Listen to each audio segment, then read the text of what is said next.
মদিনার বাজার দিয়ে নবীজি যাচ্ছেন, নবীজির একটা ওট পছন্দ হয়েছে। তো নবী ওটের মালিকের কাছে গিয়ে জিজ্ঞেস করলেন, ভাইয়া এই ওটটার দাম কত?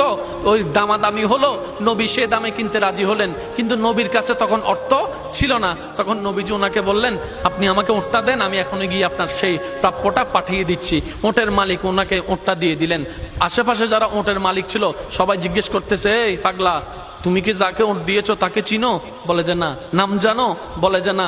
পরিচয় জানো? বলে যে না। ঠিকানা জানো? না। তো তুমি যে ওটটা দিয়ে দিলা, উনি যদি ওটার টাকাটা না ফাটায় তখন তো তুমি লসের মধ্যে চলে যাবা। সে ওটের মালিক বলে, এত সুন্দর নুরানি চেহারাওয়ালা কখনো বাটপার হতে পারে না, কখনো চিটার হতে পারে না, কখনো মিথ্যুক হতে পারে না। ওনার চেহারা দেখেই তো আমি ওট বিক্রি করার আগে মনটাই বিক্রি করে দিয়েছি, মনটাই বিক্রি করে দিয়েছি, মনটাই বিক্রি করে দিয়েছি। তোমরা যাই বলো, আমার মন বলে উনি আসবেই আসবে, টাকাটা পাঠাবেই পাঠাবে।